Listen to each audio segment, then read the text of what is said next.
Isko, shout out. Oh. I love you too. Subscribe. I love you.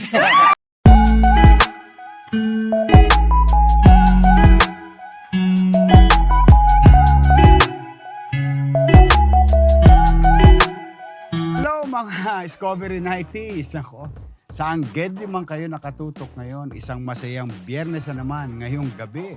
Welcome sa chillax na kwentuhan, masaya at may mga napupulot na mga aral galing sa ating mga guests. Ito ang Discovery Night.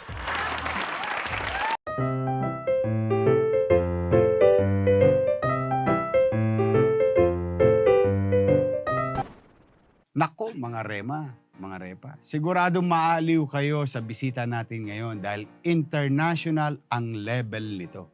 Eh bakit nga ba siya kinagigiliwan? At isa na po ako doon.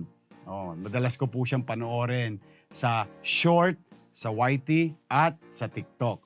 At bakit meron din siya mga haters na hindi siya kinatutuan? Pero kilala siyang, nako, fashion blogger, content creator. At ito pinaka-importante sa lahat. And I'm proud of him, Editor-in-Chief and International Socialite. Wow! Mga repa, mga rema, eto na. Please welcome Bryan Boy! Hello.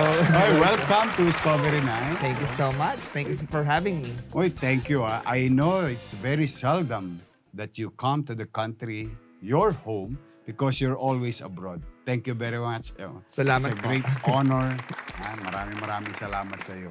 But how are you? I'm good. Uh-huh. I'm very, very good. Exhausted a little bit. Yeah, Because sa I've biyahe, been- no? Yeah, biyahe. And then I've been here for siguro 6 days na po sa Philippines. And almost every day, dami pong trabaho. Oo, talaga. Naku, siyempre, in demand ka. But alam ko, miss na miss mo na ang Pinas. Kaya may handa sa iyo ang Discovery Night. Ito ang ating chicha ngayon. Pilipinong-Pilipino. Meron ka diyang kutsinta, puto, biko, suman. Suman. Ayan. Anytime pwede kang tumira niyan habang Yes. nag-uusap tayo. Basta dito sa Discovery Night, chill lang tayo. Okay, eto muna Kasi I think, no, if I'm not mistaken, this will be your first interview na literally interview. Usually, sinasabi mo naman yan through your writings. But what I want to know, and our viewers to know, sino nga ba si Bryan Boy? Well, Bryan Boy is a persona on the internet. Okay. My real name is Bryan Yambao. Are you from Pampanga? No. Yambao, oh. I mean, my family was originally from Laguna. Laguna. In the South, yeah. Mm. So, not Pampanga. It's funny, ang dami nagtatanong sa akin, oh, every time they hear Yambao, are you Yes. related to Pampanga? Nope. Oh, kasi Yeah. mga kaklase ko rin nung araw at mga ibang kakilala ko, yung Yambao parang Pampanga. Yeah. So you're from Laguna. Laguna original. Gaano kayo kayaman nung araw sa Laguna? We're like middle class naman po. Okay, so komportable naman. Comfortable. Kaya ko tinanong yung gaano kayo kayaman kasi talaga ang projection mo. Ako, misa, sabi ko, ang galing-galing nito. Ang ganda-ganda ng taste sa buhay. Di ba? Misa nakikita ko sa comment, Ninang, baka naman. Bakit Ninang ang tawag sa'yo? This whole Ninang started from last year. Actually, Okay. last year, 2 years ago, during Christmas time. Kasi umuwi ako ng Pilipinas. And then that's when I, discovered the audience on TikTok. I mean, I started TikTok on the pandemic. But then, when I did it in Sweden, puro English yung content ko. And then when I went to the Philippines, I was on lockdown. I think siguro mga 1 week pa ako sa hotel. May quarantine pa nun dati eh. Uh-huh. So, I started making TikToks in Tagalog. So, syempre, yung mga audience ko, nangihingi sila ng pamasko. And then, I was like, hindi niyo po ako Ninang. Totoo yun, Ninang, baka So, yung naman. mga phrase na yun, actually, dalawang phrase yung natutunan ko dati. Sana all and baka naman. So, ang dami nanghihingi sa akin. So, syempre, I said, I'm here, I'm back in the Philippines, ganyan. So, ang dami nanghihingi. Pamasko ko po, pamasko, baka naman po. So, syempre ako naman, hindi niyo po ako Ninang. Huwag niyo po ako hinga ng pamasko. Hindi ko naman po kayo kilala, di ba? Kung bilyonaryo po ako, of course, go. But I'm not. Why not? Exactly. So in the end, parang, okay, you know what? Let me just own this phrase because people started calling me Ninang. Ninang. Okay. And then, people started to ask me for advice. And then, yeah, it just became a brand all of a sudden. Yeah. So nag-a-advise. Anong hinihingi advice usually? Iba't iba lang. I mean, because usually, TikTok is very interactive. They ask for advice, mga love life, career, work. It's very interactive in a sense that anyone can ask anyone questions. Ako naman, minsan, I answer them or I also reply sa mga comments, ganon. Like, I made a video today, for example, yesterday, kasi like, I posted a picture, so me and Curtis and Brett Manrock. Hindi pa ako nakakapagpa-pedicure, so yung mga tao, talagang hinihimay nila yung mga pictures mo. So, my feet are kind of like hidden, like nakaganon. So, sabi, bakit po yung paa nyo ganon? So, syempre ako naman, I had to reply to that. Sabi ko, pasensya na po, hindi pa ako nakakapagpa-pedicure. Kung yung paa ko po mukhang pangkargador, pasensya na po. So, don't, So, so I always reply, I always joke around. That's the beauty of the platforms. You can make people laugh, you can be yourself. And I try to encourage people to be that. Ang sweet mo naman. In my own little way, I do the same. To interact or at least shout out, diba? May madala yan. Mahilig sila, opo. Oo. Nakikita ka sa iba't ibang parte ng mundo. Paano yun? How do you go to those places? I travel a lot kasi because of work. As an editor-in-chief, I have to go to different fashion shows. As a content creator, ini-invite po ako ng mga brands to go to their events. And then, I also have contractual relationships sa mga clients ko po, yung mga pangkabuhayan showcase. So, all of these are, happening all around the world. Parang the biggest misconception ng mga tao, that I travel so much, parang bakasyon lang, but it's never vacation. Trabaho yun. Trabaho, everything is work or business meetings or it has to do something with a contract. Yeah, it's all work. And medyo upscale, dahil minsan nakikita ko yung mga sinasakyan mo, talagang business class, di ba? So, do you pay for this or clients? It really depends. Most of the time, I pay for it out of my pocket and then I just deduct it on my talent fee. You know what I mean? It's kind of like if I have multiple clients in one city, of course, it makes sense for me to, invest in myself, di ba? The travel, it's a business expense. You know what I mean? So I just deduct it from my operating expenses. So parang lahat siya, it's really part of a business. And it's really important for me to be comfortable, to look presentable to my clients, to do a good job. Yung key yun. You have to invest in yourself. Exactly. That's a key. And that is a very good lesson for any vloggers who are doing vlog. Kahit anong pang field, no? Yeah. Yun yung mga take natin ngayon. Mag-invest ka sa sarili mo, making it as a business. Yep. Dahil kung talaga nagba-vlog ka na, negosyo yan. And that costs money to operate or to produce a content. Exactly. And this is, yun yung ginagawa mo, no? Yeah. Professionalize mo yung vlogging. But, paano ka naging international vlogger nung nakatira ka pa nung, year 2000 dito sa Pilipinas? When I used to live in the Philippines in 2004, it was really a hobby. This was not my main business. Ito ba yung old school na vlogging? Old school vlogging. Anong tawag dito? Yung Parang journalism. Typepad, WordPress, Blogger, yung mga ganon. Yung mga platforms po. Dati pa yung mga 2000s, panahon ng hapon.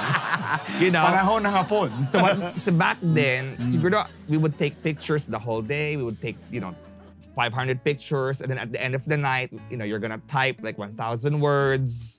Kung ano yung nangyari sa'yo the whole day. So it's really like a whole thing. But now, because we live in a mobile and centric environment, everything's instant, everything's on the phone. So mas madali na talaga siya ngayon.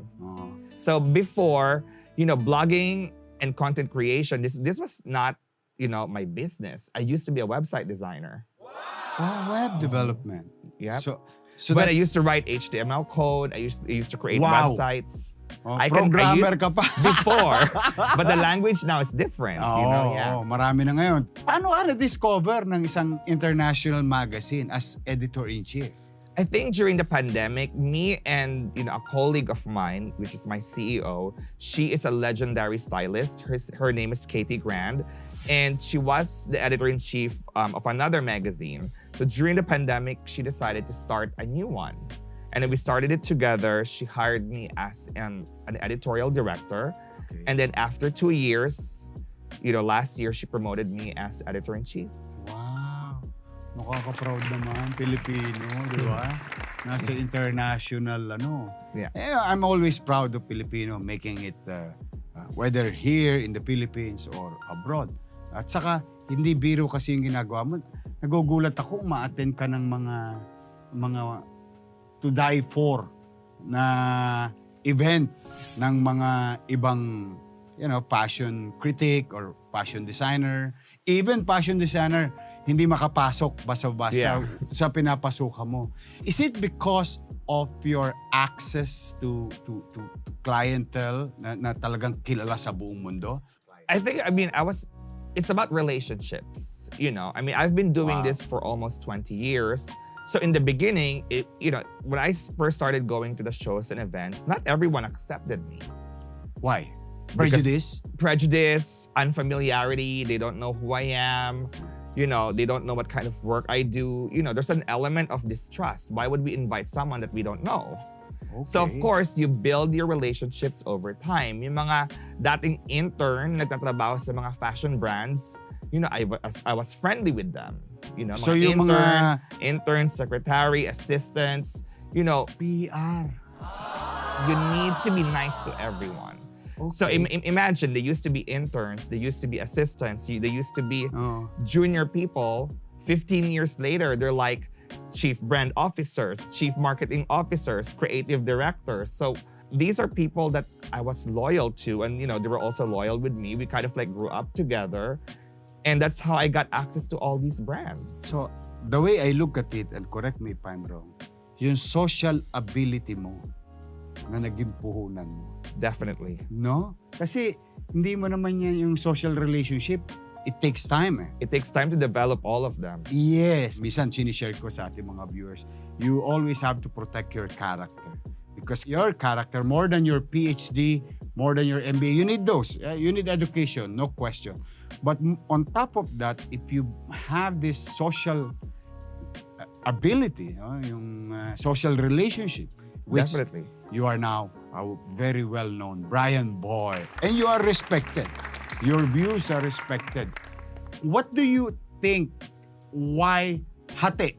Ito sa Pinoy Wag muna sa foreigner. Kasi alam natin na foreigner, straight talkers yan. Why do you think na hati lagi ang opinion ng mga Pilipino when you say something, the way I look at it, truthful and honest? Well, if I want to be honest, madaming bobo po. But I say it lightly. Bobo in such a way that bobo, what it means that there's a lot of ignorant people and people who are really uneducated in a way that they're not. They're used to they're used to judging or having an opinion based on what's in a box. They're not, they don't have an open mind. They're not exposed to all kinds of content out there, whether it's humor, satire, discernment. Exactly. They don't have critical, analysis. They just have an inability to judge what they see. So they think everything that they see online is real or serious. They conform. They just don't have an open mind. A lot of Filipinos don't. Talaga? Yeah. And I think the people who get me, they get the jokes, they get the humor. They know how to read between the lines. Minsan satire. Hindi lang nila nagigets. Yeah, exactly. With my kind of humor, it's very complex.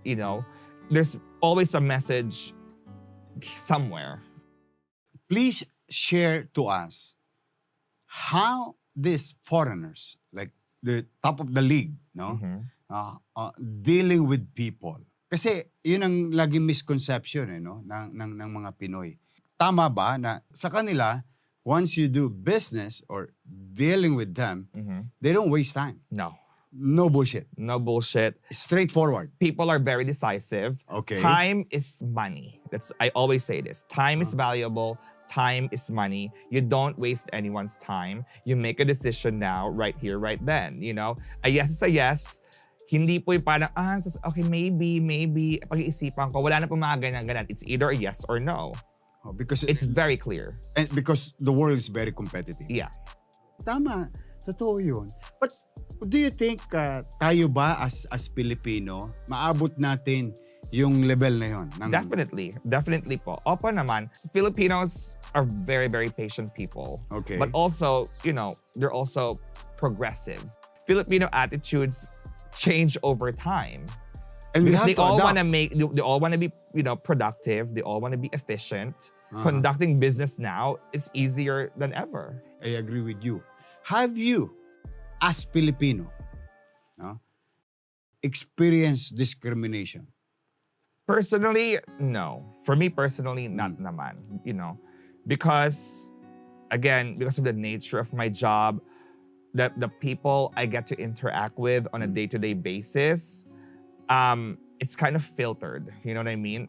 I'm so used to dealing with foreigners who are also exposed to the rest of the world. They travel a lot. They come from a certain background. Their work, so parang in discrimination, it's very rare, and I've never personally experienced it. Good for you. Yeah. No? Good for you. But what is the definition of luxury to you? Real luxury for me is time. It's not a material thing. Wow. If I have the time Ang to lalim do ni what I Bryan, want. ha? In fairness, ha? Oo. Bihira yun, ha? Bihira nakakaintindi. Hindi po siya alahas, hindi po Oh. siya jamon, hindi po siya mamahaling bag. Sa akin po, oras. While you show this material things, expensive things, but you still value something else that is very important, which is time. Time is money.